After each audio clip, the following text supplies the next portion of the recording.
नमस्कार, मैं प्रद्युमन जोशीला नलवा। हरियाणा प्रदेश में लोकसभा चुनाव को लेकर के वोटिंग हो चुकी है और अब सभी की निगाहें 4 तारीख को जब परिणाम आएगा उस पर रहेंगी। वोटिंग हरियाणा प्रदेश में बड़ी शांतिप्रिय रही, कोई भी बड़ी किसी प्रकार की घटना कहीं सामने नहीं आई। आज हम चर्चा करेंगे हरियाणा प्रदेश की सबसे हॉट लोकसभा सीटों में शामिल हिसार लोकसभा क्षेत्र में। हिसार लोकसभा क्षेत्र में क्या चुनावी परिणाम रह सकता है, उस पर चर्चा करेंगे। हालांकि 4 तारीख को जब नतीजे आएंगे तभी जो एक्चुअल पोजीशन है वो सामने आ पाएगी, लेकिन आज हम मोटा मोटी, चूंकि कल शाम को वोटिंग खत्म हुई और उसके बाद जिस तरह से पूरी लोकसभा क्षेत्र के वोटरों से, मतदाताओं से, विभिन्न पार्टियों के नेताओं और कार्यकर्ताओं से और जो जमीनी हकीकत है वहां से जिस तरह का जो फीडबैक आ रहा है उसके हिसाब से हमने ये विश्लेषण किया है, जिसमें ऐसा नजर आ रहा है कि हिसार लोकसभा क्षेत्र में इस बार बड़ा कांटे का मुकाबला रहा। मुख्य रूप से 2 ही प्रत्याशियों में आमने सामने की टक्कर रही और इसके अलावा जो 3 अन्य प्रत्याशी थे जिनका ऐसा लग रहा था कि वो अपनी जमानत बचाने के लिए संघर्ष कर रहे हैं, उसमें चाहे जेजेपी के प्रत्याशी नैना चौटाला हों, इनेलो उम्मीदवार सुनैना चौटाला हों या बीएसपी के उम्मीदवार हों, लेकिन उन तीनों की ही जमानत नहीं बचती दिखाई दे रही है। बल्कि वो तीनों ही अगर 1 लाख वोटों के आसपास रहने की संभावनाएं लग रही हैं कि वो 1 लाख के इर्द गिर्द उनको वोट तीनों ही प्रत्याशियों को मिलेंगे।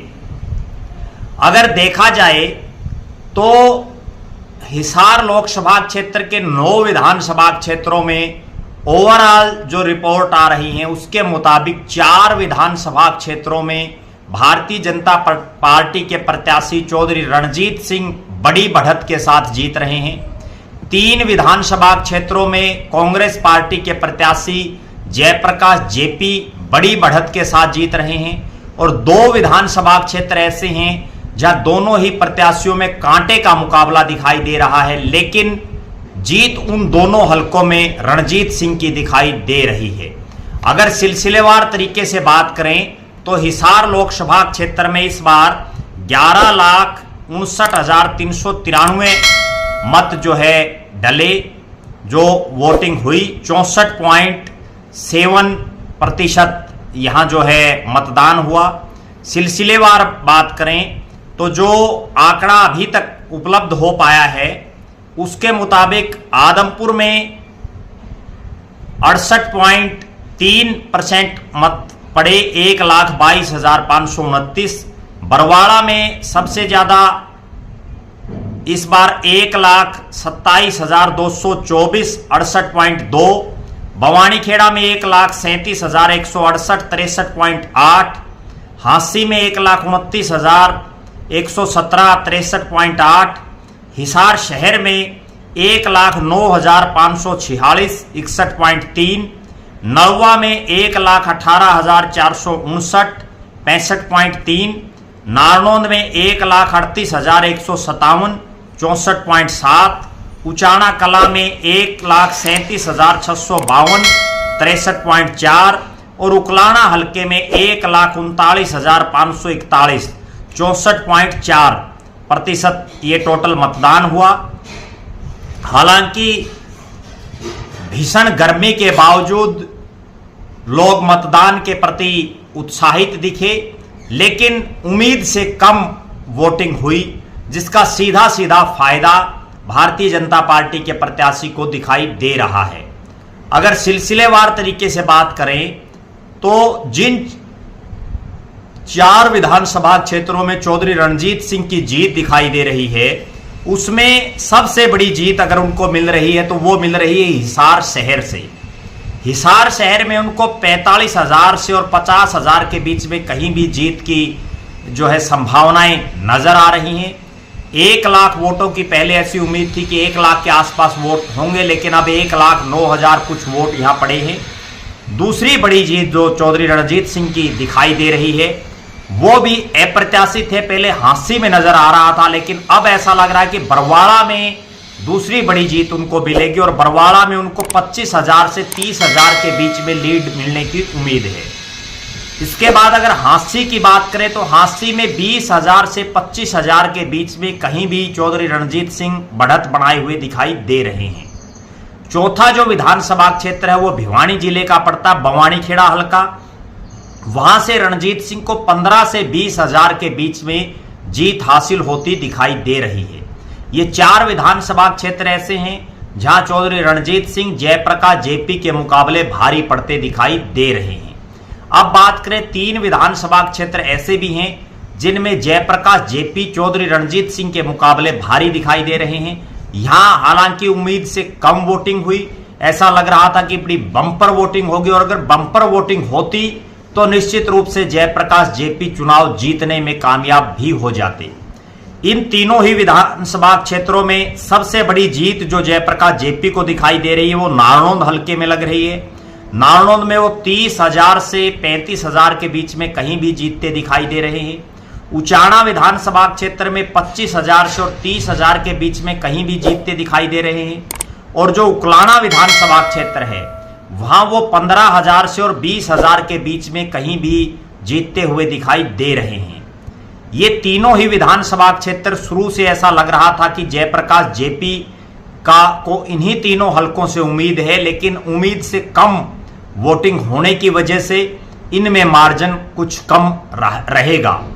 अब बात करते हैं 2 विधानसभा क्षेत्र ऐसे हैं जहां बड़ा कांटे का मुकाबला दोनों प्रत्याशियों में रहा।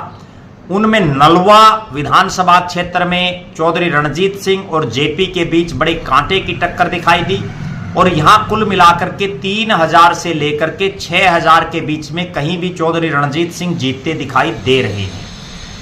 इसके बाद अगर बात करें आदमपुर विधानसभा क्षेत्र की, यहां भी बड़ा कांटे का मुकाबला है। बेशक उपचुनाव में भव्य बिश्नोई जीतने में कामयाब हो गए थे, लेकिन अब जो यहां हालात लग रहे हैं वो ये है कि आदमपुर भी नलवा की तरह ही 3,000 से लेकर के 6,000 के बीच में कहीं भी चौधरी रणजीत सिंह इस विधानसभा क्षेत्र से जीतते हुए दिखाई दे रहे हैं। कुल मिलाकर के अगर देखा जाए तो ओवरऑल अगर कंक्लूजन किया जाए तो चौधरी रणजीत सिंह इस चुनाव को 35,000 के आसपास से लेकर के और 60,000 के बीच में कहीं भी जयप्रकाश जेपी के मुकाबले जीतते दिखाई दे रहे हैं। ये जो है शुरुआती विश्लेषण है।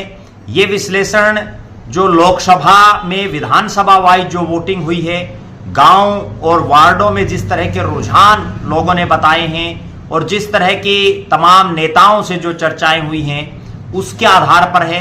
हालांकि जब फाइनल गांव वाइज और वार्ड वाइज और बूथ वाइज जब डाटा आएगा कि किस बूथ में किस प्रत्याशी को कितने वोट मिले हैं, उसके बाद बिल्कुल पक्का ये श्योरली ये हो जाएगा कि चौधरी रणजीत सिंह और जयप्रकाश जेपी को कितने कितने वोट मिलने की संभावना है और दोनों को जो है कौन दोनों में कितने मार्जिन से जीत सकता है वो पक्का डाटा होगा। लेकिन जो शुरुआती जो बातचीत है उसमें ऐसा नजर आ रहा है कि भारतीय जनता पार्टी के प्रत्याशी चौधरी रणजीत सिंह देश की सबसे बड़ी पंचायत संसद में हिसार से लोकसभा क्षेत्र का प्रतिनिधित्व करते हुए 4 तारीख को दिखाई देंगे।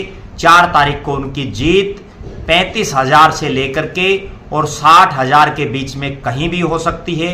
ये जीत चौधरी रणजीत सिंह की बढ़ भी सकती थी, लेकिन बीजेपी के ही कुछ नेताओं ने पूरा दमखम उनको जिताने के लिए नहीं लगाया।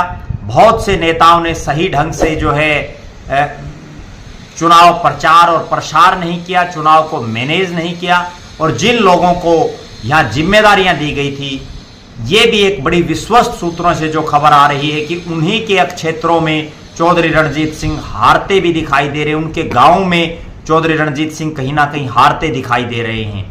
इस पूरे चुनाव की एक मुख्य बात जो देखने को मिली, बहुत से ऐसे बूथ थे जहां जयप्रकाश जेपी के एजेंट तक नहीं थे, जहां जयप्रकाश जेपी का कोई झंडा और डंडा दिखाई नहीं दिया, जहां जयप्रकाश जेपी के तंबू दिखाई नहीं दिए। उसके बावजूद जनता ने बीजेपी को हराने के लिए उनको वोट दिए हैं। हालांकि वो वोट बहुत ज्यादा मात्रा में नहीं मिले क्योंकि बम्पर वोटिंग नहीं हो पाई। जयप्रकाश जेपी की जो मैनेजमेंट है वो भी टोटली फेलियर थी।